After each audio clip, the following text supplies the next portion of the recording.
more equal. Yeah, absolutely right. Conditions were pretty horrific, weren't they, at Croft last time out? Sayats, of course, qualified well at Croft, and it all went wrong for them on race day. The drivers made some mistakes. Plato went off even on a warm-up lap. Darren Turner also had his troubles, but things better here. Now, this was what happened a little while ago. Jones tried to get down the inside of Collard. That was the contact that we did see, but it all went wrong for him after that, didn't it? Well, fortunately, they both straight-lined the chicane.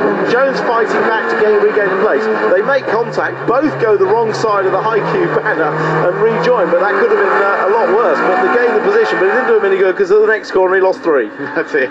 Well, that's the way it is. Plato leads, Turner in second. They've not disappeared up the road, or whether they're just controlling their pace and not trying to give too much away here. Darren Turner riding shotgun for Jason Plato, and no chance at the moment for Tom Chilton to challenge for that. Chilton closes a bit under braking, as you would expect.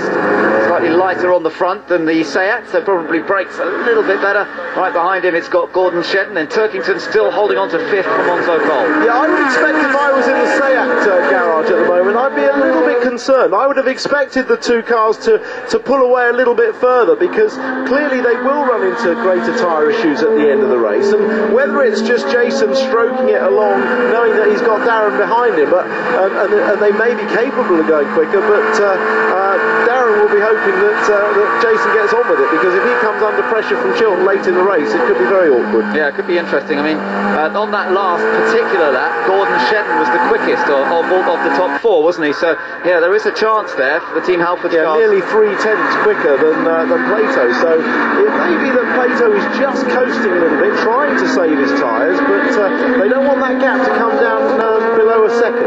No, that's right. They just eased out a little bit on the other half of the circuit. Darren Turner's just set, well, in fact, that was a few laps ago. That was on lap 9, new lap record, a 1:11.711. They were very quick in qualifying, in the low 1:11s. Remarkable pace from both of the Sayats. Of course, Darren Turner coming off the back of another victory at Le Mans this year in the GT1 class in the Aston Martin. So many congratulations to Darren Turner. That was in the break between the Croft race and this one at Snetterton, but now he's back in a touring car. Yeah, some of these drivers have done some other racing, and certainly 24 hours at Le Mans with the Pro Drive Aston Martin Golf-sponsored team, and fantastic result. Twice on the trot for Darren. See him on the podium at Le Mans was great. Yeah, it was, but he says this is in some ways tougher. British touring cars is so competitive, so hard. If you make just one little mistake in a race, you've got so little time to make up for it. No mistakes from either Sayat driver so far. Riding on board with him, cruising it sounds like down that Revit straight, but actually they're absolutely flat out here. Yeah, that's 145 miles an hour, just over. So very, very quick, and they brake virtually as they turn into the S's, and then the driver has to really modulate his braking all the way through that left-hand bend. Yeah, I was watching down there, and you're absolutely right. The Sayats were sort of locking their left rear. A little bit of a slide there for Stephen Jelly as he tries to attack Adam Jones. Adam Jones actually had just got past him, I think, on that lap. Jelly was trying to come back at him. But yeah, that braking control, the guys really working hard down there at the S's. It's a good place to watch. Real skill coming into play there. Other parts of the circuit which are a bit more flat out. But Plato's still in control of this race as he completes lap 15 and goes on to lap number 16 out of 21. All looking good for the Sayats at the moment. They desperately need a good weekend. Plato dropped from 2nd to 4th in the championship after the last round at Croft, and this is exactly what they need to try and pick things back up, particularly with the first of the Vauxhalls sitting down in 6th place here.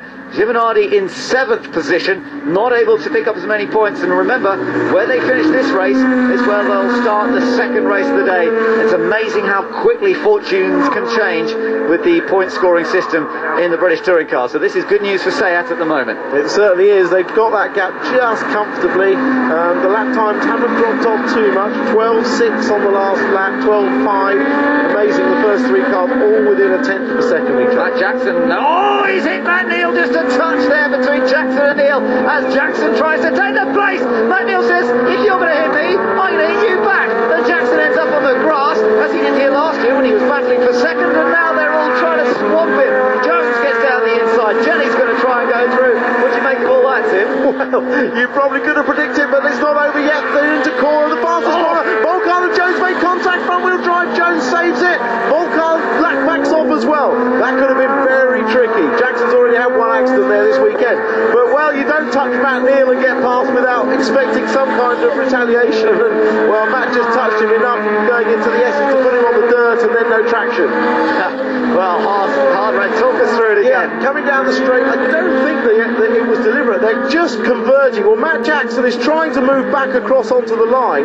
Matt had a little bit of space on the right, but didn't want to concede anything, so Matt just rolls it into the corner, little touch. Thank you very much. Yeah, I can imagine that one will get looked at afterwards. This was Matt Neal after the run. He says, I'm just going to try and get in there before you do. And, well, we'll see whether he gets into trouble for that or not. With the little tap beforehand, maybe they'll just say, well, we'll get 50-50. And there's our race leader. Jason Plato and Matt Neal have had their moments here at Snetterton in the past, but at the moment Plato is out in front and clear, with Turner still doing a good job, but Chilton definitely a bit closer this lap. There is the third place man, the two Team Alpha's cars running very competitively here, and Chilton definitely closer. Yeah, we'll see the lap times on this lap as they cross the line, but you're right, he's visibly closer. Plato at 12.3, Turner at 12.6, and Chilton and Shedden 12.3. So it's Turner that was 0.3 of a second slower. Jackson and Jones a moment ago, they got side by side into the S's, bit of rubbing, and Jackson, ended up on the grass, running wide on the exit as well. So Jackson in the wars at the moment. This is not what he needs. Yeah, he did well to miss the tyres. Yeah, he did well, but obviously the splitter dug in, it ripped the front aero off as well. That corner's definitely not Matt Jackson's favourite this weekend, is it? It's not working out for him at all, is it? He needs the points. You can see his big rivals all scoring quite well at the moment. All's a bit spaced out. Giovanardi on his own there in the middle of the red screen strip. Stephen Kane and his teammate Rob Collard, they're running in 8th and 9th.